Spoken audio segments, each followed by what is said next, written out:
Tonight, we'll make a dusty mess. We try getting a car to go forward,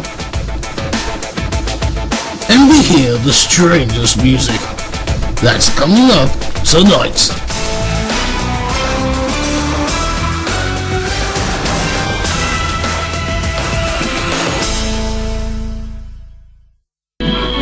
The engines on the island of Sodor were busy clearing up the railway. Thomas and Henry were tidying up the docks. The workmen were sorting out Knapford yards. Rosie was taking the scrap to the steelworks, and Whiff and James were collecting all the rubbish from the main line stations. Percy and Diesel were collecting scrap to take to the smelter's yard. They had to make a stop at the Duke and Duchess of Boxford's summer house. There was a strange object on wheels that was waiting to be collected. What is it, Mom? It is a calliope. Percy had never seen a calliope before. Oh my! His driver was about to explain what it was, but the Duchess decided to explain. A calliope is an organ that played music at summer fairs years ago. Sadly, this one has been forgotten about and left outside to rust. So now, I'm afraid you must take it to the smelter's yard. It has to be scrapped. Yes, Duchess. Soon the calliope was coupled up to the train. Percy couldn't take his eyes off the organ. Wouldn't it be wonderful to hear the calliope play music again? Ha! It's just a pile of old junk. The sooner it's scrapped, the better. But Percy thought the calliope was very special, and he had a clever idea. If I can make the calliope work, it won't have to be scrapped. Diesel couldn't help but toot with laughter. That record of tunes, that load of old pipes. Duchess had her doubts about Percy's idea as well. Percy felt a bit worried, but he was sure he could get it to work again. I will make it play before we get to the smelter's yard. Duke and Duchess watched as the train left the station, but the Duchess was worried about Percy's idea. Soon, Percy and Diesel had turned onto the main line. Percy quickly found that the calliope was heavier than he thought. Burst my buffers! This is hard work! I must stop for more water! Percy and Diesel stopped at the water tower. Fireman put the hose in the tank, and the driver turned the tap on. Diesel moaned. Diesels never have to stop for water. We have to stop, Diesel! Engines can't work without water! Then Percy came up with another idea. Maybe water will make the calliope work too! Percy backed up. His fireman wobbled, and Diesel got surprised. The driver was puzzled to see the water hose in the pipes. Percy hoped his idea would work, but instead there was a rumble, and then came a long burping sound.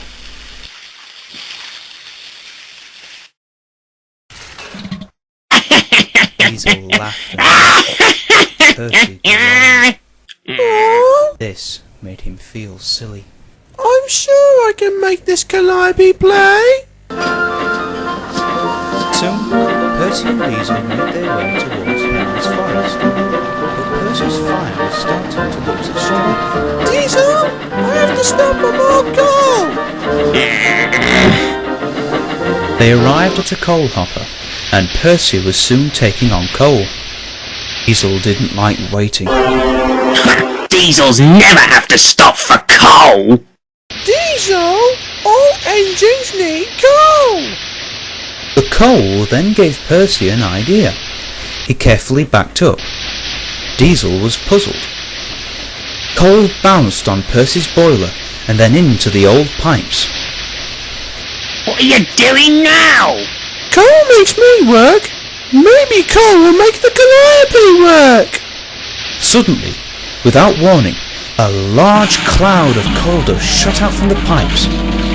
Soot flew everywhere, all over Percy. Diesel couldn't help but laugh. Percy was disappointed, but he wouldn't give up.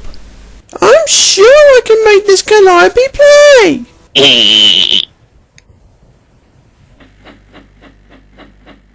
Percy and Diesel were soon making their way through Henry's forest. Diesel couldn't wait to get to the smelter's yard. Percy wanted to save the Calliope, but he wasn't sure how. Then the engine stopped at a level crossing.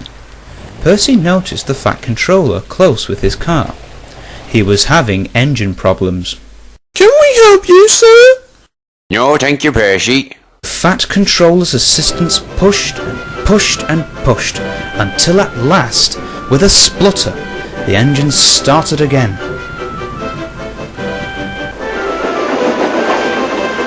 Scrap was soon on its way again. Then, Percy had an idea. Pushing the Fat Controller's car made it start. Perhaps, if I push the Calliope, it will play. Percy's crew agreed. Then Percy started to push the Calliope along the track. He listened out for the sound of music. The organ rocked and rolled, and the pipes clattered and banged. But nothing happened at all. I must save it from the smelter's yard. Percy made his way up Gordon's Hill. He picked up speed, but still no music came out. Then there was trouble. Percy needed to catch his breath, but as he stopped, the coupling broke, and the Calliope rolled down the other side of the hill. Lost my brothers! Percy watched in horror as the Calliope went faster and faster as it reached the bend. It flew off the track.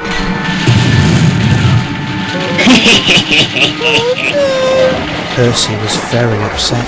The Calliope is in an even worse condition now. Percy was feeling miserable. His plans had gone wrong, and he was so upset he blew sad peeps on his whistle. Diesel laughed cheekily. That's the only music I've heard all day. Then, Diesel's remark made Percy think. Then, Clean my whistle! Now I know how to make the Calliope play! Percy's driver connected a hose from Percy's cylinder drain to the Calliope. Then Percy wheezed steam into the Calliope. It wheezed and gasped as steam shot into the air. Then, with a final toot and a violent shake, music began to play. Percy was delighted to hear the beautiful music. Then, the Fat Controller arrived. Percy, what is making that music? It's the Calliope, sir! We were told to take it to the smelter's yard, but I got it to work! Well done, Percy. I am very proud of you.